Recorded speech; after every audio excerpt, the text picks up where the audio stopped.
Primeiramente, muito obrigado, pela oportunidade e a gente consiga realmente transmitir, né,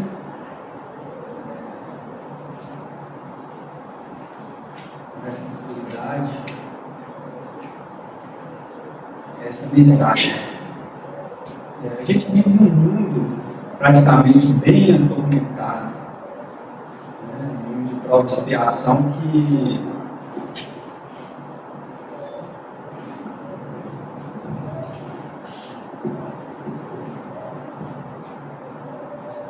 onde os seres ainda estão muito mais no início da caminhada, né?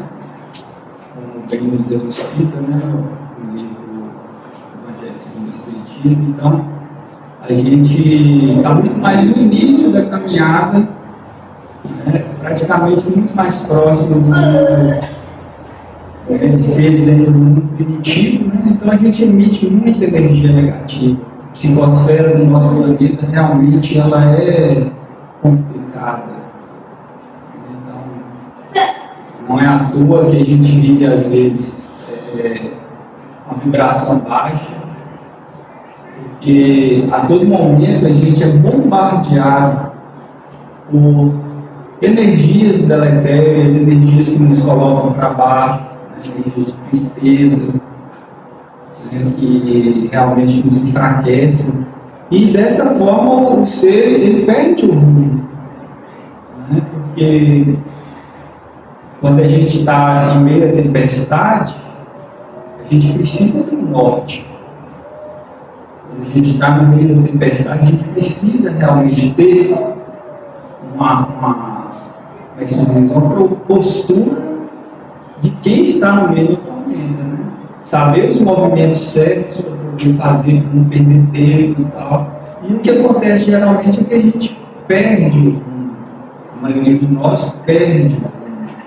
A gente começa a não saber quem a gente é realmente, né? O que a gente veio fazer aqui, né? O que realmente nos compete. A gente acaba pegando mais coisa do que a gente dá conta, né? Acontecendo mais, né? O que a gente tem que aprender nessa vida? O que a gente precisa aprender? Porque às vezes o complexo de culpa da pessoa é tão grande que ele fica ali naquele torvelinho de ideias de achar que ele não é merecedor, não é capaz, e se afundando cada vez nas coisas erradas, nas condutas erradas que ele toma, né, por esses motivos principalmente, que ele acaba perdendo mais o mundo, porque muito embora a gente talvez esteja num momento de turbulência, de coisas que a gente está fazendo que não está legal, a nossa consciência está despertando a gente mudar o mundo, mas às vezes você acha que não sou capaz e tal, e você acaba por não observar que você pode aproveitar todas as circunstâncias, mesmo naquele momento ali ruim, que às vezes você está fazendo uma coisa ruim, mas você pode mudar tudo ali. Basta você ter a vontade de mudar. Basta você começar a fazer alguma coisa para mudar. E esse tema eu recebi da paz para poder fazer, e eu achei muito interessante porque vem nos trazer a importância dessas cartas que a gente vai falar agora. Emmanuel mesmo conta em um dos seus livros, não me recordo o nome, que durante a Segunda Guerra Mundial, ele e mais alguns livros passavam sobre uma daquelas cidades que estavam sendo bombardeadas, e no meio daquela escuridão de trevas, das energias que são emitidas, imagina, energias de medo, né? Uma psicosfera de medo, de pavor, de tristeza. Foi-se observado um ponto de luz. E o que esses anjos aproximaram, né, daquele local, né, esses seres que estavam fazendo aquela ronda aí, observaram que era uma menina orando do lado da mãe que já estava morta. Então, ao poder daquela criatura fazendo uma prece, né, e esses seres foram estar com ela justamente por causa daquela. Então, a gente tem que entender que a gente vive num mundo de prova e expiação. A maior parte dos problemas são criados por nós. E por que esses pontos de luz são importantes? Bora começar aqui entendendo como é que as cartas de Paulo foram criadas. Nesse tema fala justamente de uma carta de Paulo aos Coríntios, né? E como é que essas cartas de Paulo surgiram? Paulo, ele foi fazer uma palestra em Atenas, na época, e deu muito orgulho dele, porque a Bíblia até fala que pode ter sido a maior palestra que ele já fez, o maior fervor do coração para poder atingir todas as pessoas que estavam ali, né? E ali era o berço cultural da época. E o que aconteceu? Aquelas pessoas não davam muita importância, né? Não davam muita importância. O Oriente Passando até fala um negócio que eu acho muito engraçado. Eu vi uma palestra dele, né? Que a gente tem que ter muito medo das pessoas muito inteligentes, né? As pessoas muito inteligentes, elas podem te convencer daquilo que elas querem te convencer. Entendeu? Elas não aceitam o que você fala, mas elas são tão inteligentes que elas podem te convencer até daquilo. Então, é muito difícil você atingir o coração de uma pessoa que se julga muito inteligente, né? A gente sabe que a inteligência superior é de Deus, né? Mas existem pessoas que, né, hoje, inclusive, nesse meio que a gente vive, o maior risco que existe, principalmente dentro das casas espíritas, em qualquer reduto religioso, né, e até onde a gente estiver, né, inclusive o Haroldo que fala isso, né, também, nas palestras dele, ele fala que os pseudos sábios são os espíritos mais perigosos, porque são aqueles que podem às vezes desvirtuar um movimento religioso, né? Eles podem ter, até naquele livro Missionários da Luz, tem um trecho que é pedido, se no plano espiritual é pedido para se dar uma mensagem, levar uma mensagem para um determinado centro espírita, eles vão como é que se diz? Em uma reunião mediúnica, passa essa mensagem através de um espírito de luz, vocês lembram dessa história? E uma pessoa que é pseudo sábio, ela praticamente coloca todas as pessoas no centro espírita para colocar em xeque aquela mensagem. Então, dá para a gente entender, né? Como é que a pessoa está ali. Então, Paulo ele foi ferido no seu orgulho, de certa forma, né? Porque ele saiu arrasado, porque ele não conseguiu nada.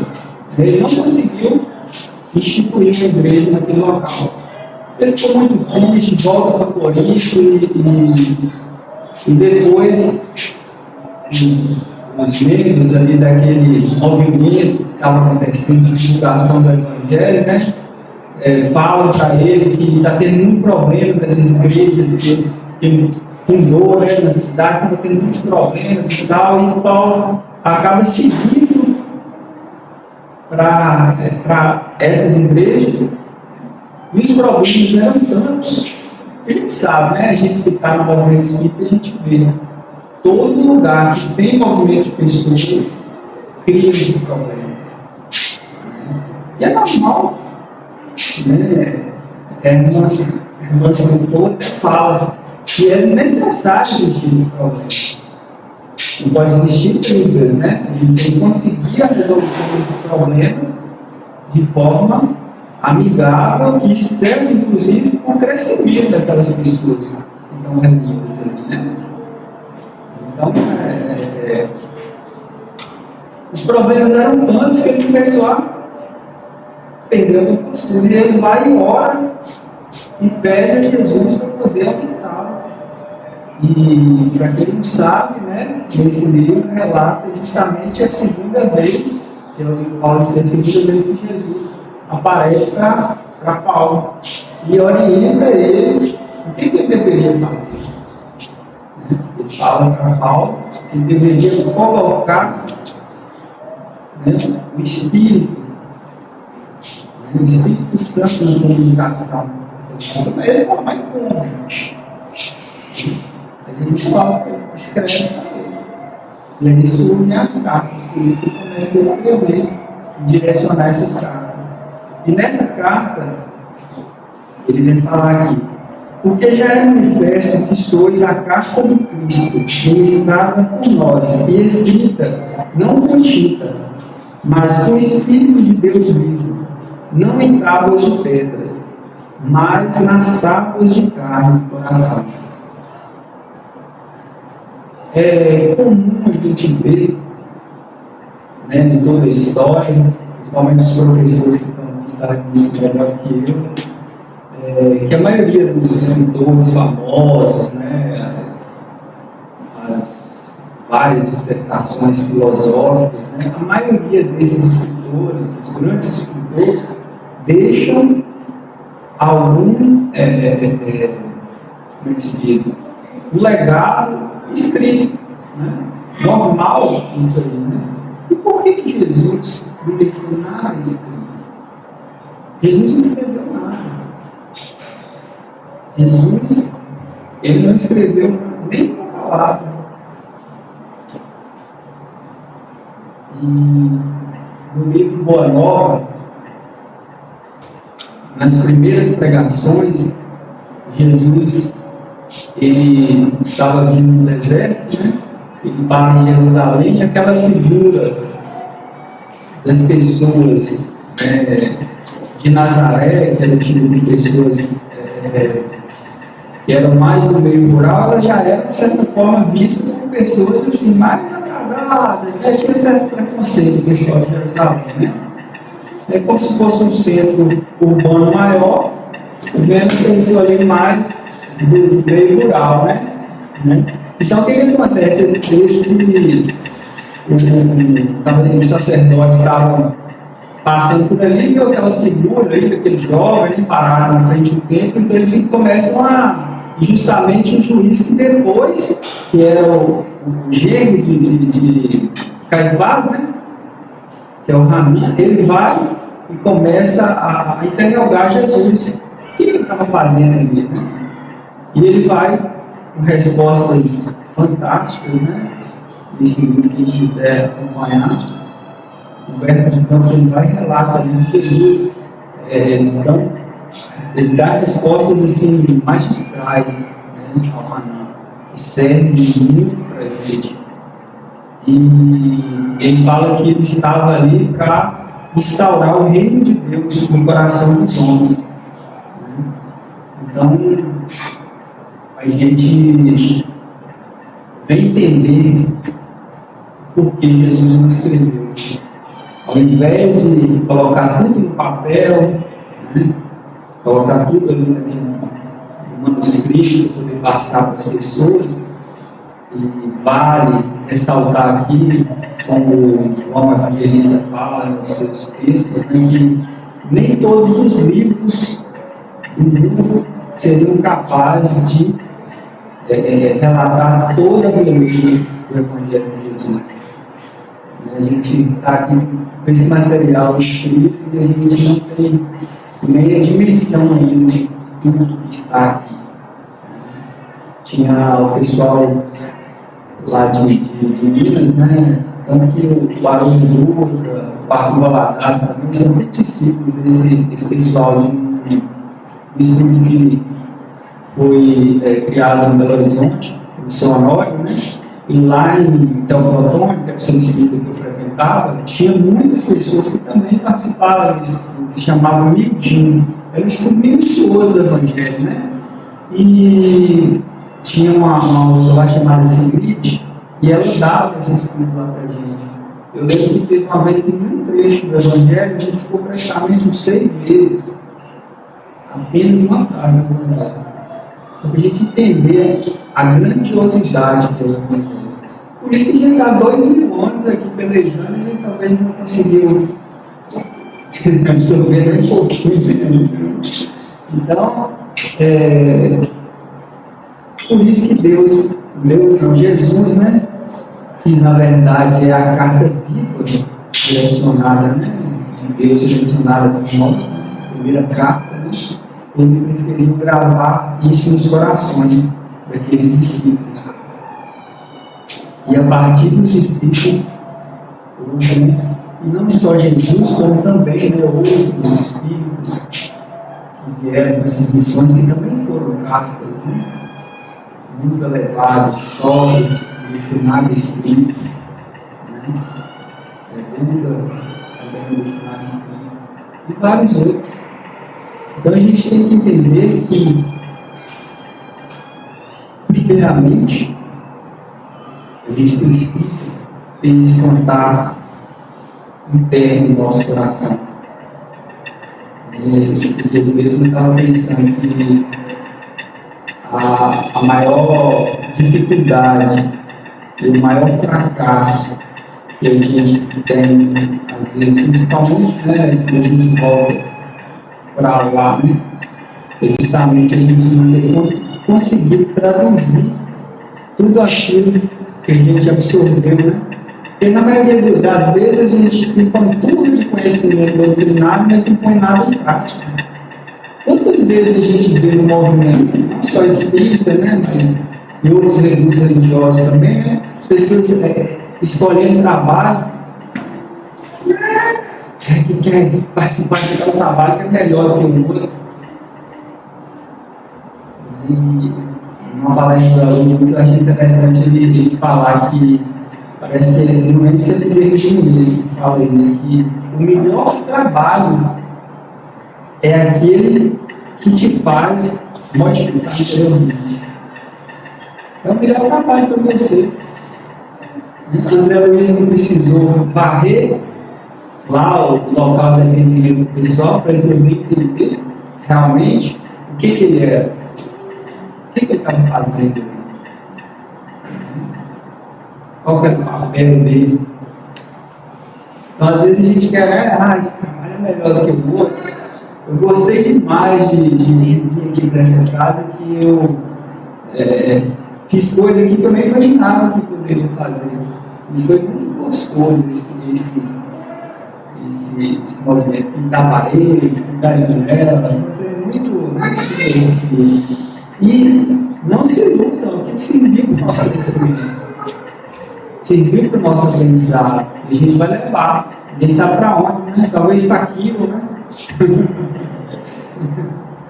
A gente tem que entender que nós estamos aqui para crescer, não importa onde. Esses dias eu assisti um documentário que eu achei fantástico, porque na realidade ninguém está dando importância para isso. Ninguém está dando importância para isso. As pessoas, né, cada um preocupado com a sua vida, e hoje a gente enxerga que isso é uma realidade, né? Que é o crescimento das favelas. As favelas passaram de 1 milhão de habitantes para praticamente quase 3 milhões de habitantes. Entendeu? Então, pessoas vivendo em condições difíceis. E não se iludam, igual o pessoal fala, continua crescendo muito. A gente está aí à beira de uma revolução, uma nova revolução, né? Eu estava até começando com a Jéssica no caminho para cá, e estou assustado com a inteligência artificial, né? Vai ter uma evolução tão rápida e tão assustadora E vai pegar muita gente de surpresa aí, vai colocar muita gente em situação difícil. Mas talvez seja necessário. Né? A gente está tendo um problema muito grave com as redes sociais, né? O algoritmo que foi criado, tem até um documentário também, o dilema das redes sociais. O algoritmo que foi criado, ele estuda o seu perfil de como é que se diz? De navegação, né, nas redes sociais, e começa a jogar tudo para você, aquilo que você tem mais aptidão para poder absorver, para te prender ali na tela. Aí a pessoa fala assim: mas você está vendo só um lado da história, você está aderindo só a um determinado partido e está virando contra o outro, e na verdade o que está acontecendo no mundo é justamente isso, né? Está criando dois povos e um confronto com o outro, né? Mas por que isso? O problema está no algoritmo? O problema está no algoritmo? O problema está na energia nuclear que foi criada? E foi coisa para facilitar a nossa vida, ou está no nosso coração? E a gente usa aquilo ali de forma inadequada. Entendeu? Então, eu acho assim, não é a tecnologia, porque tudo que está sendo criado, né? Se for usado para o bem, você vai ganhar. E aí a gente vê a importância de ter pessoas, de terceiros, para poder direcionar a nossa vida, para poder dar significado, para criar um norte, para realmente a gente direcionar o nosso coração no caminho correto. Não são as coisas que estão sendo criadas que estão nos levando para o fundo do poço. E às vezes a gente pensa assim: não, mas foi o fulano de tal que criou, foi o cientista que criou a bomba, foi, né, o pessoal lá que criou só para o lucro. Tudo bem, eles criaram só para o lucro, né? Eles criaram só para o lucro. Que seja. Mas lá no fundo, talvez aqueles três nem queriam criar esse, né, abrir essa caixa de Pandora, porque todo mundo imagina que tudo vai ser criado também. Mas nem tudo é utilizado, né, por causa dessa coisa toda errada que a gente ainda traz e que a gente precisa alinhar. E o que eu acho interessante do movimento de crescimento, como a gente vê, por que teve todo esse movimento em torno de Chico Xavier, foi um exemplo para a gente ser mais próximo, né? Porque ali teve, na verdade, uma fonte viva de amor. Uma carta viva de Cristo. Uma fonte viva de amor. Por isso que teve todo esse movimento em torno do livro de Chico Xavier. Daqui a um tempo, talvez a casa espírita que Chico Xavier criou nem vai existir mais. Como nenhuma igreja que Paulo criou, foram várias, nenhuma existe mais. A casa do caminho foi criada por Pedro, né? E aqueles discípulos daquela época, né? Logo após, né, a volta de Jesus no plano espiritual, colocar assim, né? Não existe mais. Entendeu? Jerusalém. E Corinto, a igreja que existia lá, só tem os escombros. Então aquilo não vai existir mais, não é matéria. O que continua é justamente isso aqui, tudo que está escrito, um dia não vai existir mais. Porque quando ele está gravado por Deus, a nossa psique, é isso que muda. E a autoridade moral, esses espíritos que realmente são as cartas vivas de Cristo, elas não podem ser contestadas. Não sei se vocês se recordam, mas eu cheguei a ver algumas reportagens, né, de coisas Chico Xavier desencarnou, por exemplo, né? Ninguém criticou. Na verdade, muitos elogiaram, e aqueles que não tinham aquela elucidação divina para realmente falar o exemplo que foi, né? Chico Xavier ficaram calados. Mas o Fábio Melo foi muito bem, é um exemplo, né? Então, só para a gente ter ideia, então, a autoridade moral das pessoas que realmente foram as cartas de Cristo direcionadas para nós, faz esse movimento funcionar. E é justamente através do exemplo que Jesus gravou isso nos nossos corações. Gravou nos corações dos discípulos, e de certa forma está começando a gravar, mas é uma jornada muito grande pela frente. Na verdade, está no início. E não só no meio religioso, mas na música. Esses dias mesmo eu estava assistindo, eu gosto demais do trabalho dele e achei muito fantástico com outros cantores, né? Como cantor de Minas, eu gosto muito. E comecei a escutar mais dele agora, né? O Zé Geraldo, tem o Bob Marley. O Bob Marley, a missão tão religiosa que a gente geralmente quando olha para o Bob Marley só vê a questão da droga, né? Mas esquece da mensagem na música dele. A mensagem na música dele é a mensagem do nosso coração. Bob Marley fez um show, o melhor show dele é o filme. Não é spoiler, né? Ele fez um show baseado, foi o melhor show da vida dele. Por que ele fez aquele show? Porque ele queria atingir corações com a música. Aquela mensagem que a música dele traz. Tem tantos outros compositores, Roberto Carlos. Eu gosto muito daquela música dele, que é Pensamentos, né? Pensamentos. Os momentos escondidos na rua de estar aqui. Então eu acho assim, tudo nesse mundo é criado por nossa cultura. Nós estamos sendo preparados aos pouquinhos, né?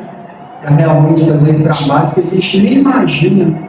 Talvez aqui está começando a ser uma pequena escola, né? Talvez daqui a alguns anos, né? Bem rápido, a gente nem vai notar. A gente vai estar lá no Quilo fazendo algum trabalho, né? Então, essa mensagem que eu trazer aqui hoje, e que a gente possa entender o nosso papel diante dessa tempestade que acontece aí no mundo, aí fora, que acontece aqui dentro do nosso coração. A gente possa compreender o nosso papel, né, enquanto ser humano, e a cada dia não ter medo de fazer alguma tentativa de melhorar, né, de tentar fazer uma oração, fazer uma prece por alguém, tentar emitir uma energia boa. Através desse intercâmbio, né, a gente realizando a vontade de Deus, a gente realizando, Deus realizando a vontade de Deus em nós, a gente começa a despertar sensibilidade para poder realmente iniciar a nossa jornada, iniciar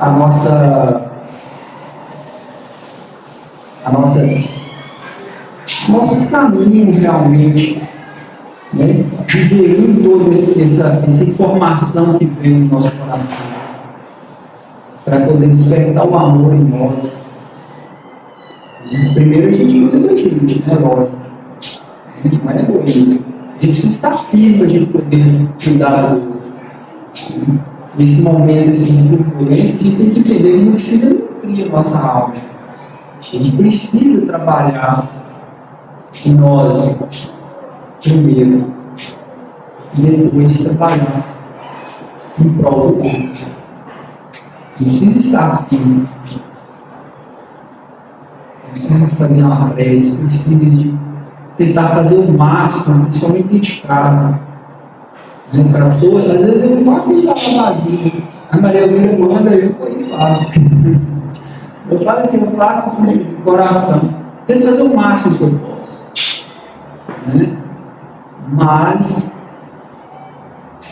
tem dia que não dá. Tem dia que eu não consigo. Eu acho que isso é normal, né? Esse alto e baixo. Mas ele vai chegar lá.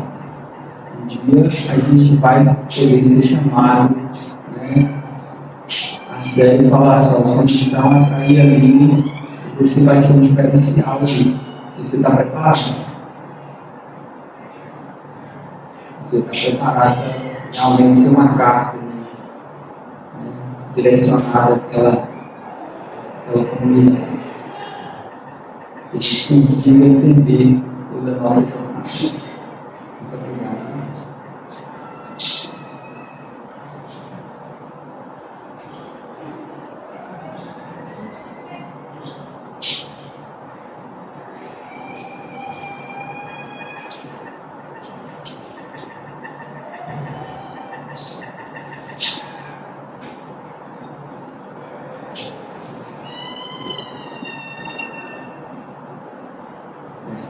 Jesus,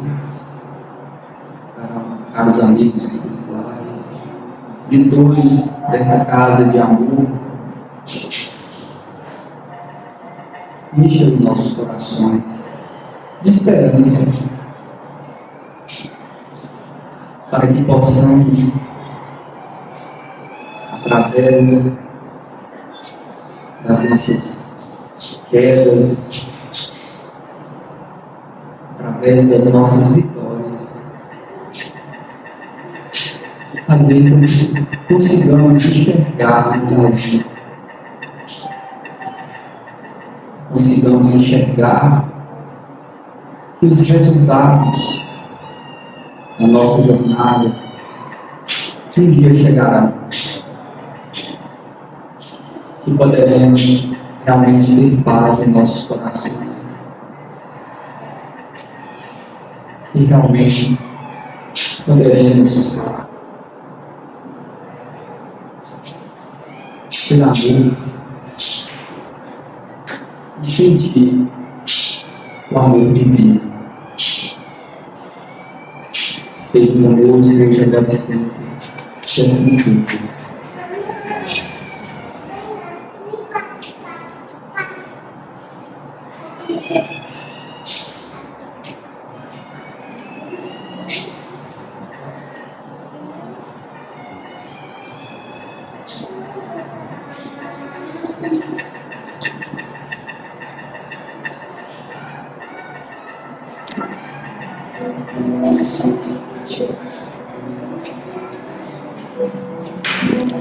Thank you.